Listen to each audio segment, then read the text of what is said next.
Hello friends, இன்னைக்கு நம்ம வந்து ஹை ப்ரோட்டீன் சோயா கறி எப்படி செய்யறதுன்னு பார்க்கலாம். அதுக்கு தேவையான இன்க்ரீடியன்ட்ஸ் என்னன்னா, ஃபர்ஸ்ட்டு சோயா வந்து ஒரு 50 கிராம்ஸ் வந்து நல்லா ½ அன் ஹவர் ஊற வச்சு பிழிஞ்சு எடுத்து வச்சுருக்கோம். அது நெக்ஸ்ட்டு மீடியம் சைஸ் ஆனியன் வந்து ஒரு 3 வந்து நான் கட் பண்ணி வச்சுருக்கேன். மீடியம் சைஸ் தக்காளி வந்து 2 கட் பண்ணி எடுத்திருக்கேன். இஞ்சி பூண்டு பேஸ்ட் வந்து 1½ ஸ்பூன், அதுக்கு தேவையான அளவுக்கு 1½ ஸ்பூன் எடுத்திருக்கோம். சோம்பு 1 ஸ்பூன் எடுத்திருக்கோம். அன்னாச்சி பூ, பட்டை கொஞ்சமாக பட்டை, ஏன்னா நம்ம கரம் மசாலா போட போகிறோம், அதனால கொஞ்சமாக எல்லாத்தையும் எடுத்துக்கலாம். சீரகத்தூள், சிக்கன் மசாலா, மல்லித்தூள், வெறும் மிளகாய்த்தூள், கருவேப்பிலை, கொத்தமல்லி கொஞ்சம் ஒரு கை எடுத்திருக்கேன். இப்போ எப்படி செய்யறதுன்னு பார்க்கலாம்.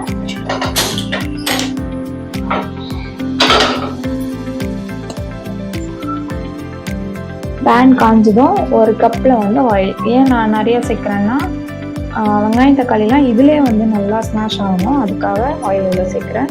இப்போ நம்ம தண்ணி லைட்டாக தான் தெளிக்க போகிறோம், அதனால இதில் தான் சேர்க்குறேன். ஆயில் நல்லா காஞ்சிருச்சு. இதில் வந்து சோம்பு, அன்னாச்சி பூவும் பட்டையும் போட்டுக்கோங்க. ஆனியன் போட்டுக்கலாம்.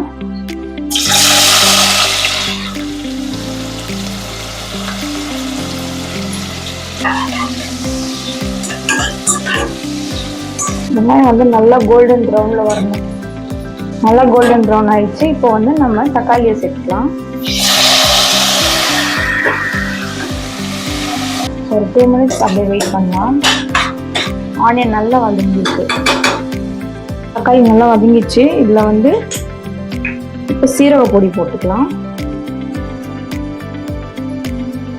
1/2 ஸ்பூன் சீரக பொடி, 1/2 ஸ்பூன் சிக்கன் மசாலா தூள், மல்லித்தூள் 1/2 ஸ்பூன், 1 ஸ்பூன் வெறும் மிளகாத்தூள் போட்டுக்கோங்க.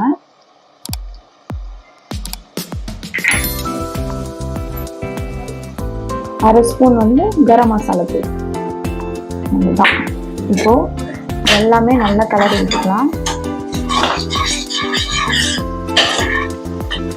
பார்க்கவே செம கலர்ஃபுல்லாக இருக்கு பாருங்க.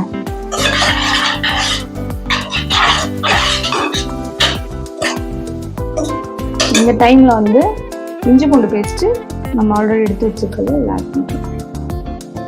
1½ ஸ்பூன் இருக்குது, அதை அப்படியே ஆட் பண்ணிக்கோங்க.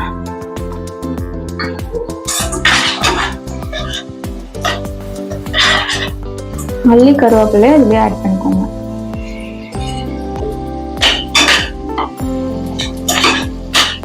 புதினா இருந்தால் புதினா கூட போட்டுக்கலாம், என்கிட்ட புதினா இல்லை, அதனால இதை வச்சுக்கலாம். இப்போ நம்ம சோயாவை ஆட் பண்ணிக்கலாம்.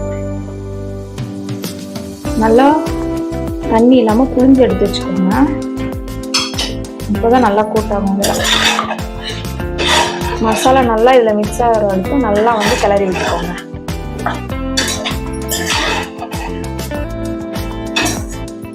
இது வந்து ஈவினிங் ஸ்நாக்ஸு, சாம்பார், இந்த மாதிரி லைட்டாக இருக்கிற டிஷ்ஷெலாம் வச்சுட்டிங்கன்னா ரொம்ப டேஸ்டாக இருக்கும். ஒரு 2 மினிட்ஸ் கழிச்சு நம்ம சால்ட் ஆட் பண்ணிக்கலாம். 2 மினிட்ஸ் நல்லா வந்து வேகும். 2 மினிட்ஸ் க்ளோஸ் பண்ணி வச்சிருந்தோம். தம்மில் வெந்தால் தான் அது டேஸ்ட் நல்லா இருக்கும், அதனால 2 மினிட்ஸ் க்ளோஸ் வச்சிருந்தோம். ஓப்பன் பண்ணி பார்க்கணும். மறுபடியும் நல்லா பரட்டி விட்டுக்கோங்க.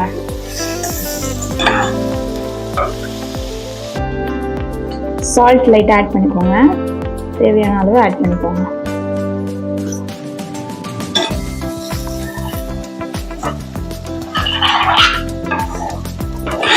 இப்போ கொஞ்சம் வாட்டர் ஆட் பண்ணிக்கலாம். வாட்டர் வந்து தெளிச்ச மாதிரி ஆட் பண்ணிக்கோங்க, அப்படியே லைட்டாக.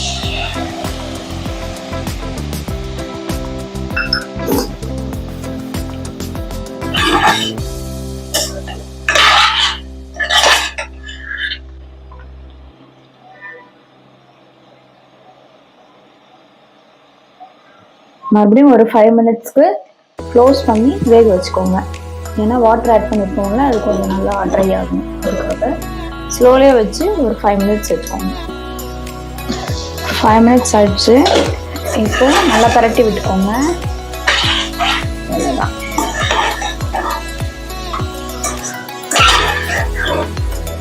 இதுவே லைட்டாக பெப்பர் போட்டு கிளறிட்டு இறக்கிடலாம். அவ்வளோதான், ரெடி.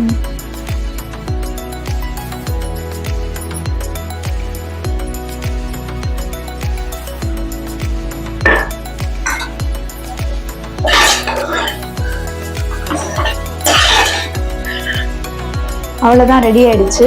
இதை வந்து ஸ்நாக்ஸாகவும் சாப்பிட்லாம். எல்லா டிஷ்க்குமே ரொம்ப நல்லாயிருக்கும். ட்ரை பண்ணுங்கள். ட்ரை பண்ணிவிட்டு கமெண்ட் பண்ணுங்கள். அடுத்த வீடியோவில் பார்க்கலாம். பாய்.